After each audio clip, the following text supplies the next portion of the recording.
प्रधानमंत्री नरेंद्र मोदी ने 2047 तक विकसित भारत के बड़े लक्ष्य के साथ आने वाले दिनों में सरकारी नीति निर्माण की प्रक्रियाओं में बड़े सुधार की प्रक्रिया को आगे बढ़ाने का फैसला किया है। दरअसल पिछले 10 साल और 100 दिन प्रधानमंत्री रहते नरेंद्र मोदी ने सरकारी मशीनरी को अधिक कुशल, जवाबदेह और उत्तरदायी बनाने के साथ ही प्रो पीपल और गुड गवर्नेंस की व्यवस्था को आगे बढ़ाने की कवायद जारी रखी है। इन 10 वर्षों और 100 दिनों में पीएम मोदी ने केंद्र सरकार में के काम करने, नीतियां बनाने और केंद्रीय योजनाओं के कार्यान्वयन को अधिक प्रभावी बनाने के लिए अहम सुधार लागू किए। इससे 100 दिनों में मोदी सरकार ने 15 लाख करोड़ से ज्यादा की योजनाओं को मंजूरी दी है। अब इन योजनाओं को लागू करने की प्रक्रिया तेजी से आगे बढ़ाने पर जोर है। ऐसे में आज महाराष्ट्र भाजपा प्रदेशाध्यक्ष चंद्रशेखर बावनकुले ने नागपुर में पत्रकार परिषद को संबोधित किया और राज्य और केंद्र की राजनीति को लेकर क्या कुछ कहा, भाजपा प्रदेश अध्यक्ष ने सुनिए। माननीय नरेंद्र मोदी जी यांनी त्यांच्या सरकारचा 3-0 कार्यकाळ सुरू केला आणि या 100 दिवसामध्ये विकसित भारताच्या संकल्पाकरता आणि विकसित भारताचा संकल्प करताना भारताच्या विकासावर 100 दिवसात 122 विकासाच्या विषयावर मोदी सरकारने निर्णय घेतले। मोदीजींनी लोकसभा निवडणुकीमध्ये जो मॅनिफेस्टो दिला होता, विकासाचा जाहीरनामा दिला होता, पहिल्या 100 दिवसामध्ये मी आपल्याला 122 मुद्दे देणार आहे। या 122 विकासाच्या विषयाचे निर्णय आपल्याला लेखी देणार आहे। पण हे करताना ठळक मुद्दे सांगताना पहिल्या 100 दिवसामध्ये 15 लाख कोटी रुपयाचे इन्फ्रास्ट्रक्चरचे प्रकल्प याला 100 दिवसातच मान्यता मिळाली। 3 लाख कोटी रुपयाचे काम सुरू झाले। त्याची यादी आपल्याला देतो आहे। आपण बघितलं असाल महाराष्ट्रामध्ये मागच्या वेळी मोदीजी आले, वाळवणमध्ये 76,200 कोटी रुपयाचा वाळवणचा जगातला सर्वोच्च बंदर, म्हणजे जगातल्या 10 सर्वोच्च बंदरामध्ये वाळवणचं बंदर हा मागच्या 40 वर्षापासून न होणारा प्रकल्प, त्याला कामाला सुरुवात झाली। प्रधानमंत्री ग्राम सडक योजनेच्या नव्या टप्प्यांना मान्यता मिळाली, जेणेकरून ग्रामीण भागातले संपूर्ण रस्ते आता प्रधानमंत्री ग्राम सडक योजनेमध्ये संपूर्ण महाराष्ट्र आणि देशामध्ये होणार आहेत। जवळपास 49,000 कोटी रुपये प्रधानमंत्री ग्राम सडक योजनेच्या कामाला 25,000 गावांना देण्याचा निर्णय मोदी सरकारने घेतला आणि यामध्ये 62,500 किलोमीटर 25,000 गावांना 62,500 किलोमीटरची कनेक्टिव्हिटी होणार आहे। आपण बघितलं असाल किसान मित्र योजनेमध्ये मोदीजींनी प्रधानमंत्री किसान सन्मान योजनेचा 17वा हप्ता रिलीज केला। 9,30,00,000 लोकांना, शेतकऱ्यांना 20,000 कोटी रुपयाचा रक्कम मागच्या हप्त्यामध्ये वितरित झाली आणि आतापर्यंत 12,33,00,000 शेतकऱ्यांना 3 लाख कोटी रुपये वितरित झाले। 3 लाख कोटी रुपये वितरित झाले। 24-25च्या खरीप पिकासाठी MSP वाढवण्यात आला आणि त्यामुळे MSP वाढवल्यामुळं 2 लाख कोटी रुपयाचा फायदा 12 कोटी शेतकऱ्यांना झाला।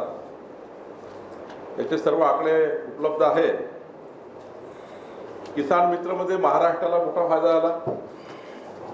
सोयाबीनमध्ये आता बघा, पाम ऑइलवर इम्पोर्ट ड्युटी नव्हती, आता इम्पोर्ट ड्युटी लावल्यामुळं सोयाबीनचे जी मागणी शेतकऱ्याची होती की आमचे दर वाढवा, यामध्ये खूप मोठा फायदा सोयाबीनच्या शेतकऱ्यांना त्यांची आधारभूत किमतीपेक्षा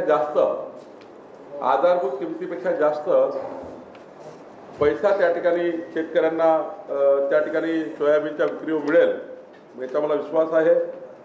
बासमती चावलबद्दल सुद्धा मोठ्या प्रमाणावर शेतकऱ्यांना किमती वाढण्याकरता बासमती तांदळाचे याकरता निर्णय घेतले.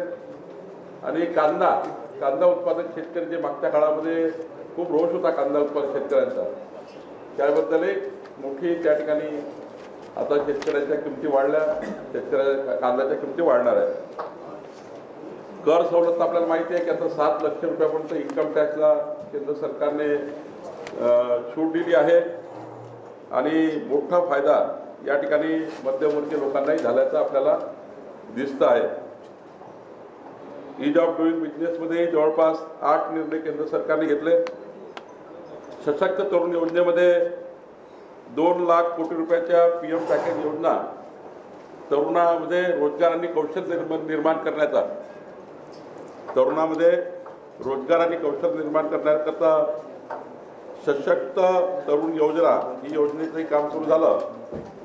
आपण बघितलं असाल जसं महाराष्ट्रामध्ये मुख्यमंत्री माझी लाडली बहीण योजना आपल्या महाराष्ट्र सरकारने सुरू केली, त्याचप्रमाणे सशक्त नारी शक्तीमध्ये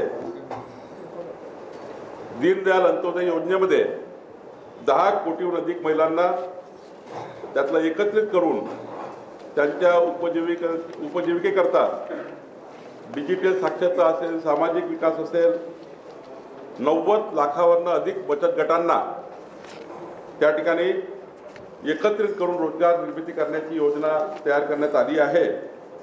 आणि आता बघितलं तुम्ही जळगावमध्ये 1.5 लाख आमच्या बहिणी त्या कार्यक्रमाला होत्या.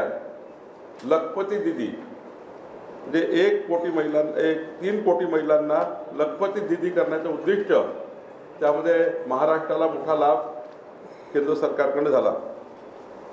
OBC मागासवर्गीय अनुसूचित जमाती या समाजाकरताही जे पिछडा वर्ग आहे या समाजाच्या विकासाकरता माननीय मोदी सरकारने मागच्या 10 वर्षात जर देश पुढे नेलाच, पण या 100 दिवसामध्ये या ठिकाणी उन्नत ग्राम अभियानामध्ये म्हणजे बघा त्या ठिकाणी आदिवासी सामाजिक सुधारणा करण्याकरता उन्नत ग्राम अभियानामध्ये 63,000 अनुसूचित जमातीच्या गावांचा विकास,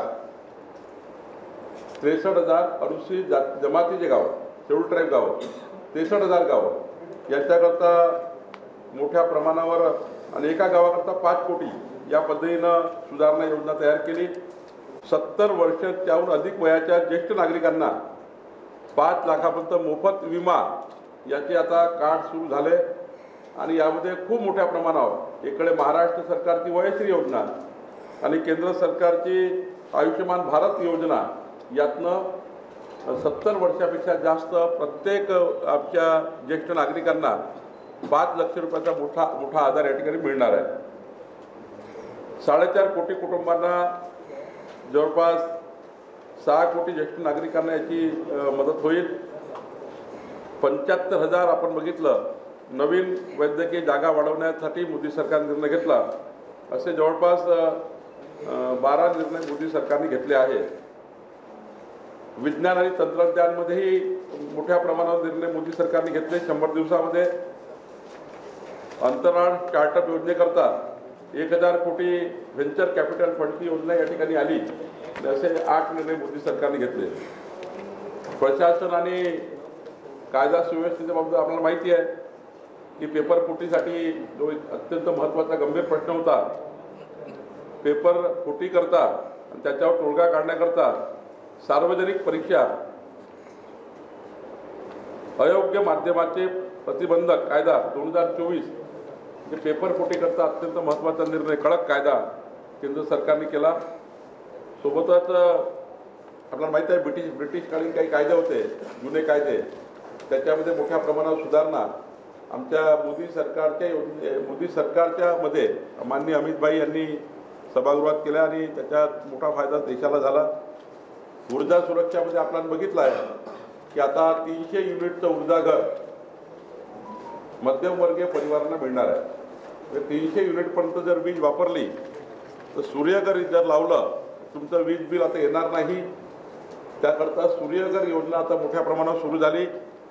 मध्यमवर्गीय आणि अत्यल्प भूधारक, मागासवर्गीय, आदिवासी, शेड्यूल कास्ट, ओबीसी आणि अदर ओपन कॅटेगरीमध्ये जे आर्थिक दुर्बल आहे त्यांना सूर्यघर मिळणार आहे. आणि हे सूर्यघर तुम्हाला 25 वर्ष वीज बिल येणार नाही अशी योजना मोदी सरकारने केली.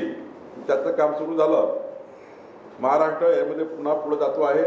महाराष्ट्राने माननीय देवेंद्रजी या खात्याचे मंत्री आहेत, ऊर्जा खात्याचे, तर प्रधानमंत्री सूर्यघर योजनेत मात्र आता मोठ्या प्रमाणावर त्या ठिकाणी फायदा होणार आहे. या ठिकाणी जलविद्युत प्रकल्पाला मोठ्या प्रमाणावर मोदी सरकारने मान्यता दिली. 12,400 कोटीचे जलविद्युत प्रकल्प या देशामध्ये येत आहे. सोबतच नॅशनल ग्रीन हायड्रोजन मिशन आला आहे. नॅशनल ग्रीन हायड्रोजन मिशन त्यातलाही मोठा फायदा या देशाला होणार आहे. म्हणजे जे पोल्युशन कंट्रोल करणे आणि ग्रीन एनर्जी तयार करणे, म्हणजे आता जर महाराष्ट्राचा विचार केला, परवा देवेंद्रजींनी सांगितलं की 7 लाख शेतकऱ्यांना नवीन सोलर पंप मिळणार आहे विजेचे. त्याचं विजेची कनेक्टिव्हिटीची गरज आहे. सोलर पंप सकाळी 6 ते संध्याकाळी 6 12 तास वीज देणार आहे. 7 लाख पंप देणार आहे महाराष्ट्राला. आणि 3 लाखाचा पंप फक्त 25,000 रुपयात मिळणार आहे. 3 लाख रुपयाचा पंप 25,000 मिळणार आहे. आणि 44 लाख शेतकरी जे आहे ज्यांना वीज माफ केली आहे महाराष्ट्र सरकारने, पुढचे 5 वर्ष आपलं सरकार या महाराष्ट्रामध्ये आलं तर वीज माफ राहणार आहे. आणि हे कसं राहणार आहे, माननीय देवेंद्रजींनी सांगितलं या महाराष्ट्रामध्ये इतके सोलर प्रकल्प टाकतो आहेत ते सरकार की दिवसाने शेतकऱ्याला वीज मिळेल. म्हणजे कोळशावरची वीज वापरण्याची गरज नाही. इतके सारे प्रकल्प महाराष्ट्रात येणार आहे. पुढच्या 3 वर्षामध्ये 44 लाख शेतकऱ्यांना मोफत वीज, दिवसाने वीज, हे अत्यंत महत्त्वाचं त्या ठिकाणी उन्नतीचं काम या महाराष्ट्रामध्ये होणार आहे. आणि सायबर गुन्ह्याची नोंद करण्यासाठी सायबर दोस्त मोबाईल ॲप लॉन्च करण्यासाठी आता लॉन्च करण्यात आलं. असं मी 122 मुद्दे याच्यामध्ये आहे. मी आपल्याला सर्व माझ्या मित्रांना, आमच्या पत्रकार बंधूंना, कारण आपण एक अत्यंत महत्त्वाचं माध्यम आहे आणि आपल्या माध्यमाने हे जर व्यवस्थितपणे मांडलं तर ज्या नागरिकांना योजनेतनं येण्याकरता काही माहिती नसते त्या लोकांना माहिती होईल. कारण शेवटी सरकार एखादी योजना करतं, पण सरकारची योजना समाजापर्यंत पोहोचवण्याचं माध्यम मीडिया आहे, डिजिटल मीडिया आहे.